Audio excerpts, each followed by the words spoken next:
Chapter 1: Styles of Play, Different Paths Through Randomness.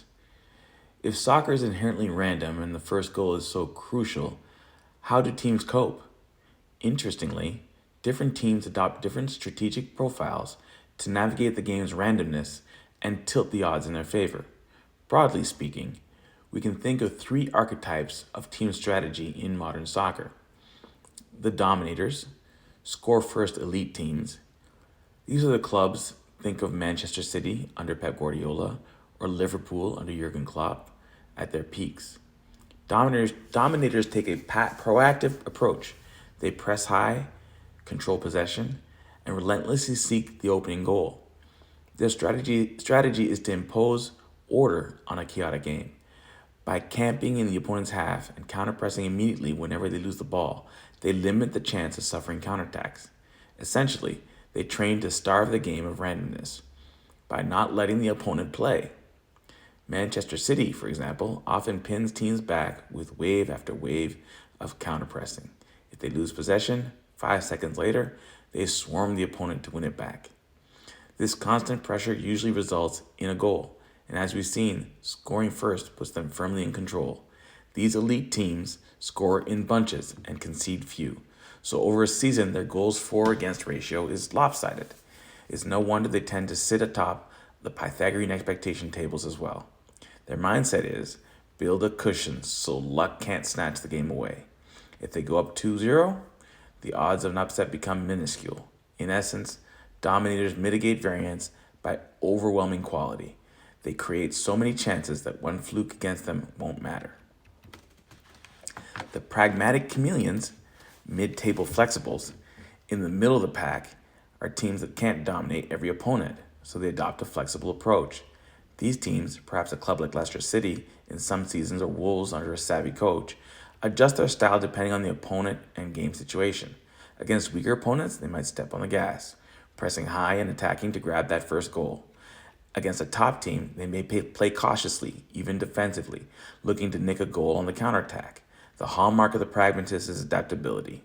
They are neither all-out attacking nor ultra-defensive by default. They aim to maximize their payoff in each match by choosing the right game plan. If they score first, they might shift into a more defensive shell to protect the lead, suddenly behaving like an underdog to run out the clock. If they concede first, they can open up and chase the game when needed. A classic example might be a mid-level club that surprises a giant with a 1-0 win one week. The next week, against a lower opponent, they win 3-2 by playing expansively. These teams live in the gray area strategy, comfortable both launching attacks and sitting deep as circumstances demand. Finally, the counterpunchers, bottom of the table underdogs. At the lower end of the standings, teams often lack the talent, depth to go toe-to-toe with stronger sides. Their best bet is to win in a random game. Their best bet to win a random game is to embrace randomness.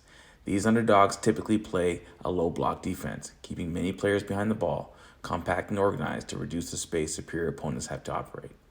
Their matches often have few goals. They aim to keep the game 0-0 as long as possible, increasing the tension and pressure on the favorite. Then if a chance comes, they explode forward in a counterattack. With one or two quick passes, they try to catch the opponent's defense off guard and steal a goal.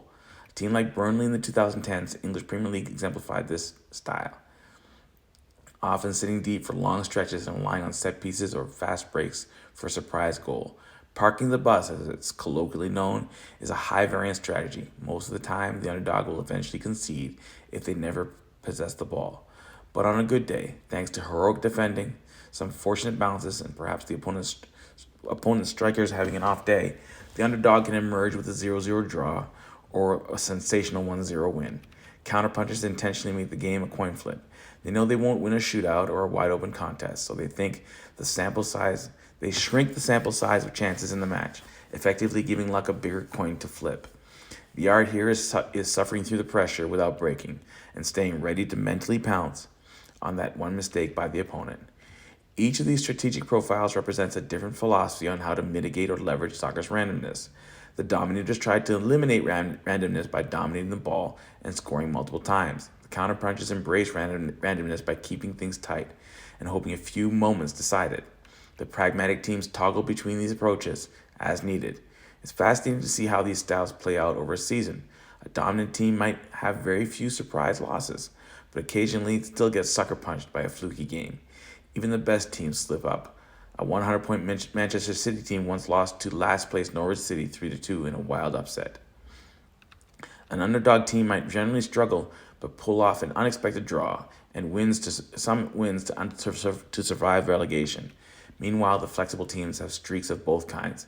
They'll beat some teams handily and get thrashed by others, reflecting on the inherently uneven nature of their schedule and strategy. The best teams don't just cope with randomness, they weaponize it. Chaos control and the currency of risk by At the Tagbot. But randomness isn't just something that happens to you, it's something you can use. What separates elite teams from everyone else isn't their ability to eliminate chaos, it's their ability to design it, to manipulate the spectrum between control and disorder based on match state. Soccer's unpredictability isn't the defect of the sport, it's a design space, a resource, and like all resources, it can be wasted or it can be converted into leverage. This is where the spectrum emerges. On one end, tactical control, low risk, possession-based, structured first football. On the other end, chaos, high tempo, high turnover, vertical risk-taking, second ball contests, pressing traps. Every tactical choice toggles a team's place on the spectrum. And here's the tactical truth. In certain moments, pushing the game forward towards chaos is the most logical move. When you're behind in the 85th minute, trying to chase a result, you don't want structure. You want friction. You want volume. You want the match to unravel, but in your favor. What we call the last 5-minute frenzy isn't random at all. It's an intentional tactical state shift, and the smartest teams can enter that state on command. What matters is that it's synchronized. When everyone on your team gambles at the same time, fullbacks push, midfielders step, wingers crash, center backs hold a high line, you're not just chasing a goal, you're creating a localized zone of tactical entropy. You're pulling the opponent into a moment where every action is high leverage. You're spiking the volatility, and you're doing it on your own terms. This is not recklessness, this is math. In the SPOT'em framework, each action has a value. Some are linear, a completed pass earns a little. Some are exponential, a press trigger that results in a shot is worth 40 to 80 points. And some are toxic, a turnover in zone 14 under pressure is minus 80 points or more. What matters is the contextual weight of actions under chaos. When tempo increases, the value and risk of each decision amplifies. Long balls become coin flips. Presses become counter chances. Dribbles either unlock space or expose your shape. This is where a team's tactical identity meets its entropy threshold, and that threshold can be measured. We can use a SPOT'em leverage chart to track how a team's efficiency changes in high chaos phases. Do they collapse, or do they convert volume to packing and shot chains?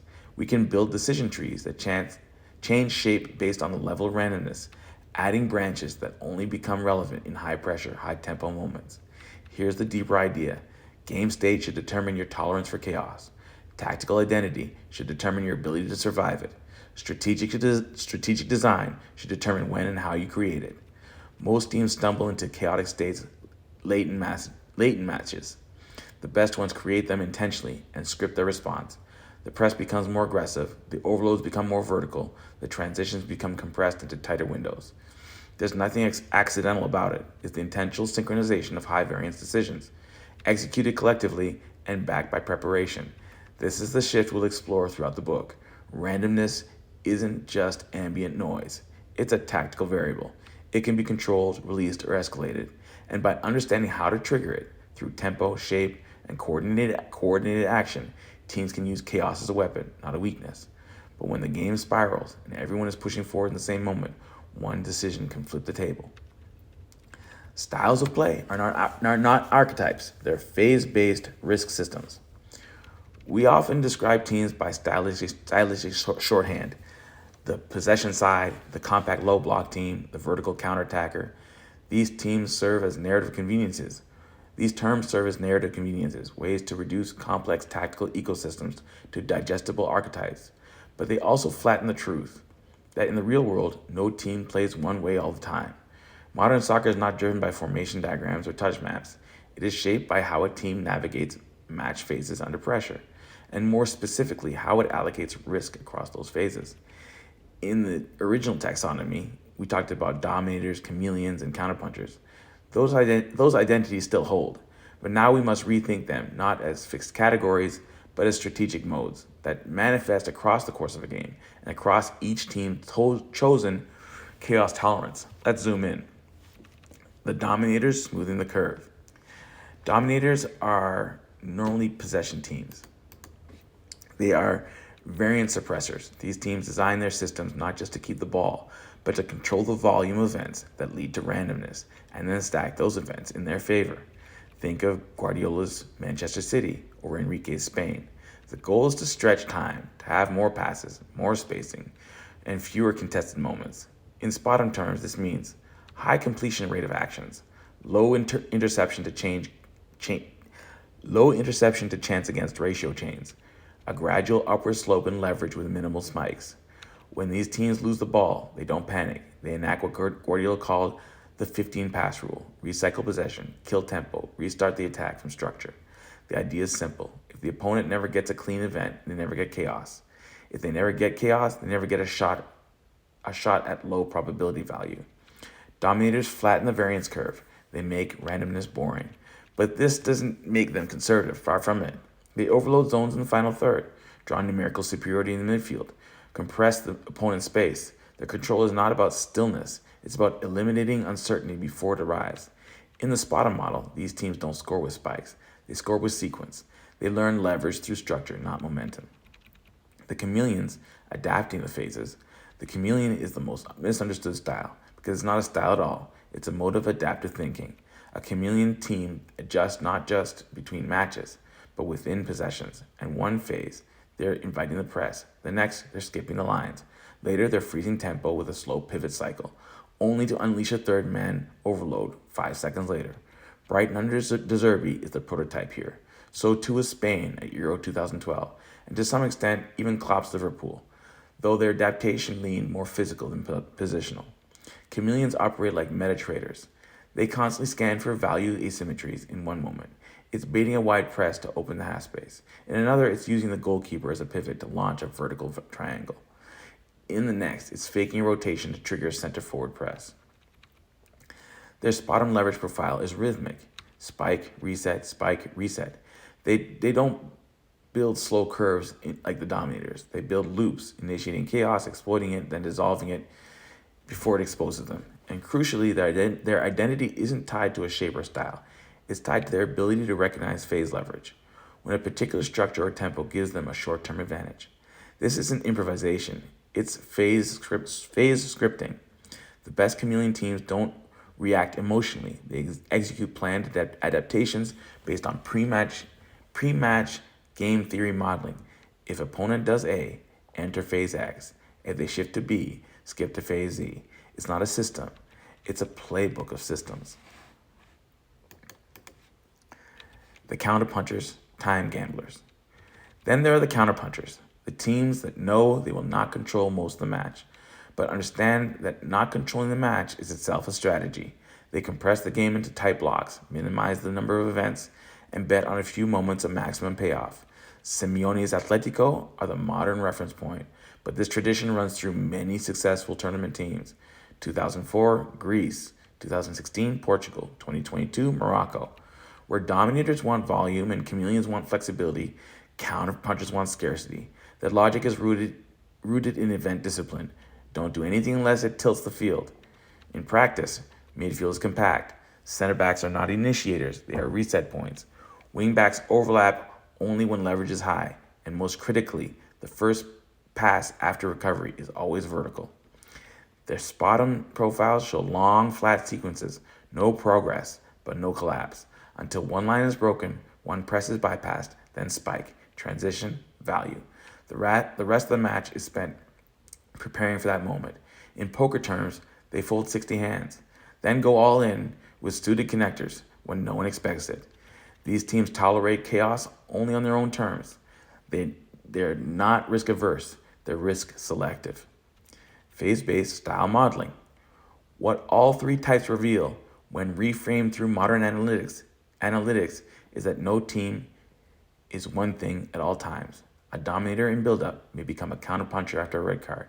A chameleon in possession may default to a low block in the final minutes. A counterpuncher may spend 10 minutes in high possession if they score early. These aren't contradictions. They're strategic transitions across meta phases. Build-up phase, press versus controlled possession. Press bait versus controlled possession. Midfield phase, rotation versus compact spacing. Final third, circulation versus direct penetration. Transitions. Do you suppress chaos or expand it? This is the real game.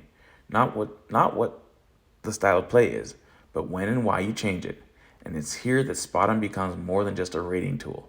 It becomes a lens, a way to read the game in terms of value flow, not just tactical description.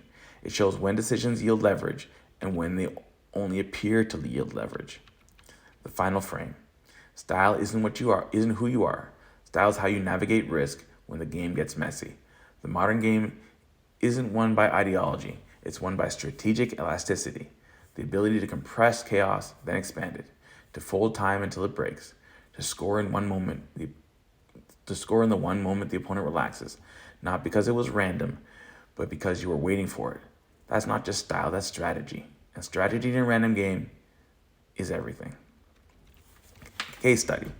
2 ways to fight the dice. Leeds 2009 versus Barcelona 2011. So one decision tree comes to mind, and that is how Leeds United under Bielsa sought to organize their defense. From the opening whistle, as expansive, man-to-man, high up the field as practicable, given that it was man-to-man, and how this allowed them to press and regroup and repress in numbers when on defense. So essentially they were trying to create 2 pressing phases, one in the offensive third and one in the midfield third. It wasn't total chaos, and it had some constraints, but perhaps the most salient example of adding chaos under certain conditions and contrasted with high possession, third man-oriented attack, they took on the offense. Contrast Leeds' approach, which constituted by far the most effective press in the league and led to the chaos trend to continue on through the transition, unlike the 4-second rule, and secure the next pass rule at Barcelona under Guardiola. Leeds were far more direct. Additionally, there was no high line to speak of. Bielsa went beyond the high line.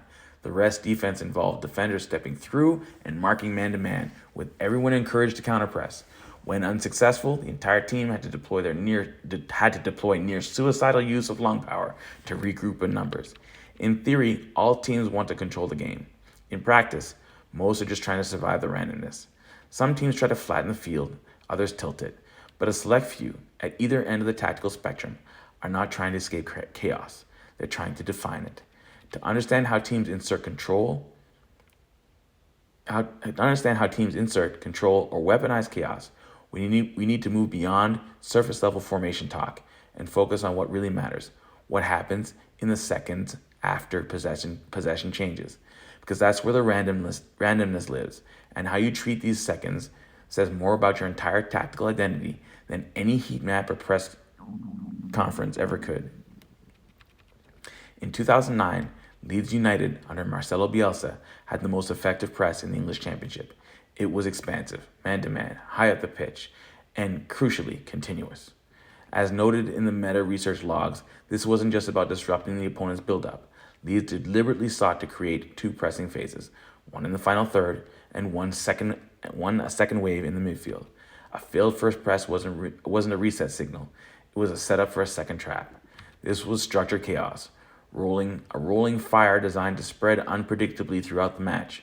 Players didn't retreat into zones or fall back blocks. They chased, switched, and sprinted. And they lost the ball again. They did it all over, regardless of phase or fatigue. Contrast this with Barcelona in 2011. That team also pressed high, but when they regained possession, they didn't continue the pressure. They pulled the tempo down. Guardiola implemented the 4-second rule, recover the ball, and in 4 seconds or less, complete a safe pass. This pass wasn't chosen for progression. It was chosen for possession security. The chaos ended the moment they recovered the ball. In essence, Bielsa's team say, we won it, let's double down and flip the game again. Guardiola's team say, we won it, now shut the game down. These aren't just stylistic quirks. They're full spectrum game theory choices about how much entropy you want in your system. tactical entropy, and chaos insertion. In a random game, the power lies in shaping what kind of randomness you want. Bielsa sought momentum volatility, more transitions, more duels, more breaks. If you rolled the dice often and stayed upright, eventually the breaks would go your way. His system was like playing roulette, only sprinting after every spin. Guardiola sought statistical suppression, longer chains, smaller windows, fewer events. If you dominate possession long enough, variance compresses. The match narrows to your advantage through volume and control. His system was like card counting or blackjack, no emotion, just math. This is where Spotum logic enters. Under Bielsa, a successful ball, win, pass, shot equals packing bonus plus shot chain, huge leverage gain. But failure, missed repress, exposed center backs equals a weight packing, full collapse loss. His Spotum curve looked like a seismograph. With Guardiola, there were fewer spikes. A 20 pass sequence would yield just a 10 packing point, just yield 10 packing point gain step, but it created overloads and clean shots over time. The variance was lower. The system insulated itself from the random spikes by spreading them out. Game theory framing. The system leads high risk, high reward, two press model. Decision randomness treatment, embrace chaos, use overloads and directness to tilt randomness in own favor. Barcelona under Pep, short-term risk, long-term certainty. Control chaos, recover and pause before reasserting the possession structure. That is not just philosophy, it's contingency modeling. Bielsa plays the short game. If we score in the moment, after we win the ball, we control the match through momentum. Guardiola plays the long game. If we complete the second pass, we restore tempo and remove randomness for the next 5 minutes. Both coaches are tacticians, but one uses entropy as a tool of escalation, the other as a signal to contain and stabilize. Leverage impacts on total chaos. A visual leverage chart modeled after the Spotum terms would show leads with massive spikes, positive and negative, around each transition moment. Barcelona with smaller sustained leverage growth over time with very few collapses. Their decision trees look different too. Bielsa, press, win, play forward, vertical overload or direct run. Guardiola, press, win, safe pass, reset shape, progress with possession. Both systems work, but they work differently. One increases the number of high-stakes events, the other reduces them. What does this tell us about randomness? In a truly random game, control is a myth, unless you design around the moments where randomness spikes. That's what Pep and Bielsa both did. One by eliminating those spikes, the other by surfing them. Their systems teach us that the goal is not to eliminate randomness, but to determine how much of it you want, where you want it, and whether you are equipped to survive it. This is what the art of winning a random game is about. Not just strategy, not just possession, but entropy thresholds, risk management, synchronization in chaos. The belief that when the dice is rolled, your structure will catch the odds. We tend to think in soccer as something that happens to teams. A red card, a lucky bounce, a deflection in the 93rd minute. But what if chaos could be introduced deliberately? What if this was less an accident or more a weapon? Not the result of disorganization, but the outcome of design. Most tactical systems are described by what they suppress: risk, speed, space. But increasingly, the best systems aren't just suppressing or resisting chaos, they're managing it. They're measuring its weight. When the moment comes, they're unleashing it. Because in a game this fluid, this low scoring, and this unforgiving, chaos is leverage, but only if you know how to synchronize it. At a certain point in the match, particularly when trailing late or chasing a result in a compressed timeline, the tactical logic shifts. Possession no longer guarantees safety. Recycling the ball no longer holds its original value. Every moment becomes a wager against the clock, and so the team, if prepared, shifts with it, not emotionally, not recklessly, but as a matter of calibrated collective risk. This is where the tempo accelerates, the lines blur. The match tips from a managed equilibrium into something more volatile. And if everyone is pushing together, if every fullback bombs forward, if every midfielder steps into the press, if every winger crashes the back post, it stops being chaos. It becomes a kind of order, a new type of structure. Not structure of the shape, but the structure of shared intent. It looks like chaos, but it's planned.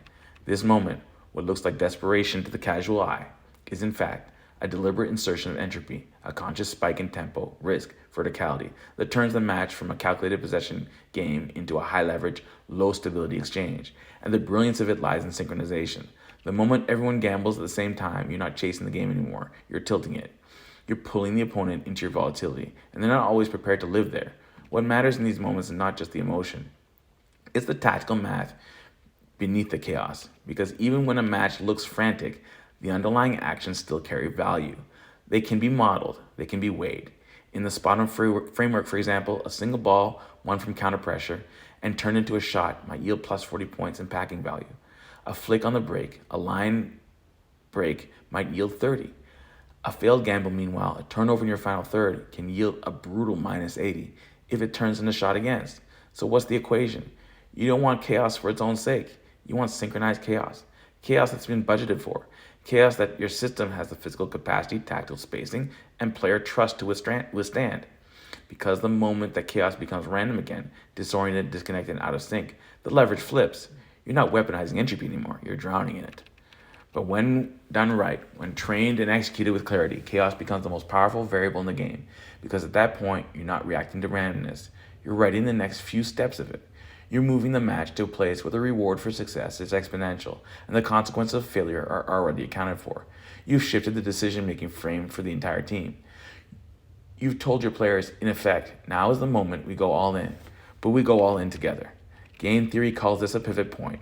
The moment we're continuing the current strategy has less expected value than abandoning it for a high-risk alternative. And the key insight is that this pivot point isn't just a tactical idea, it's structural. It appears inside the game when time, score, and probability collapse into a single phase, the moment when a 1 in 5 becomes worth playing because every option is worse. And so the decision is made. The team overloads the wide channel. The center backs step into the midfield. The keeper stands 15 yards higher. The ball is played early and direct, not because it's a panic option, because it's the only way with a slope steep enough to yield the required gain. You're not controlling the match anymore. You're tilting it. You're leveraging risk, not in isolated dribbles or crosses, but in the totality of the coordinated pressure. What looks like emotion is structure, what looks like desperation is probability, and what looks like momentum is just the visible residue of a team that understood the moment, that recognized when to stop playing it safe, when to synchronize the risk, and when to finally, deliberately introduce chaos. Chaos as a tactical lever, synchronization, entropy, and game state engineering. There's a common assumption in soccer that randomness is something you survive, a storm to weather, a force to count for, avoid. Well, what if it isn't? What if randomness is a resource? What if it can be targeted, triggered, scaled, and weaponized? What if you could pull chaos into the game, not as a byproduct of disorganization, but as a calculated, synchronized collective gamble? This is the edge of modern tactical theory. It's not just about pressing your possession. It's about calibrating the game's volatility to suit your strengths, your timing, your tolerance for risk.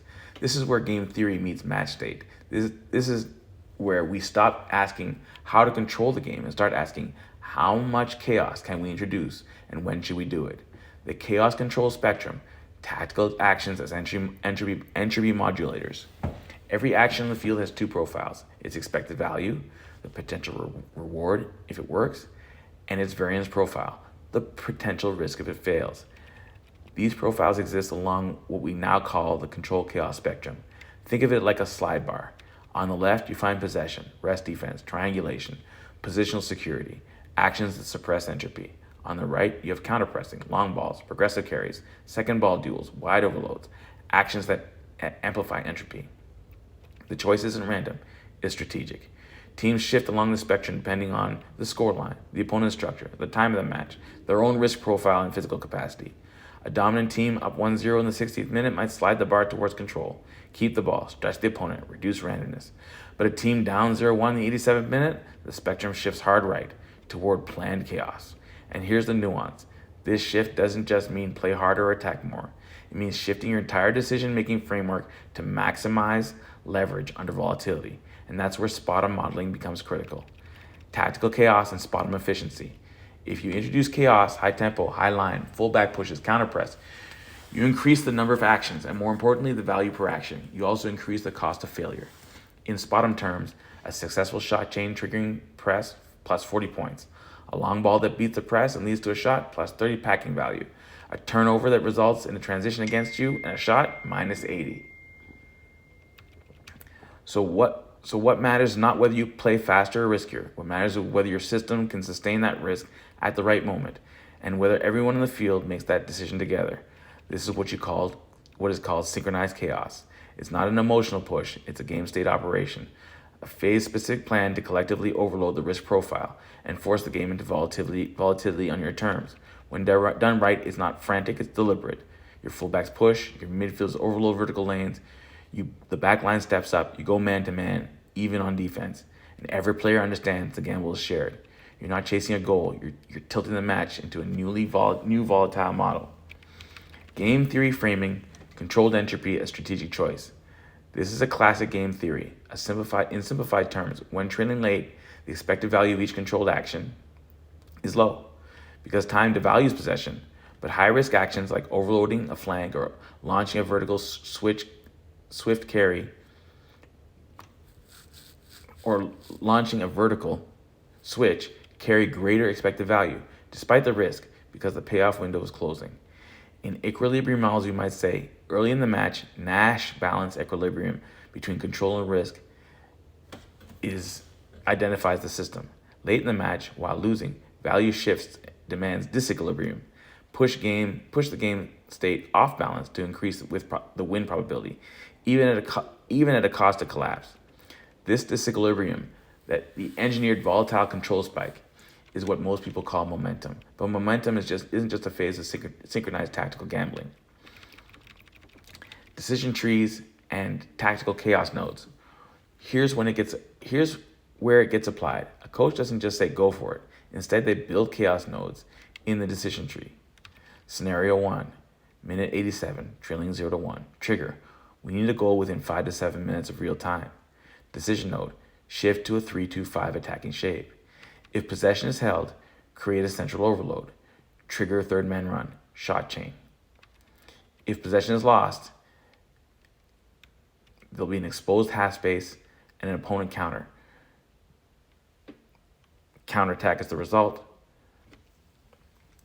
but the play is pushed wide. Fallback branch. If central is blocked, launch long diagonal and second ball presses. Success. Recover in the final third. Forced clearance. Pressure continues.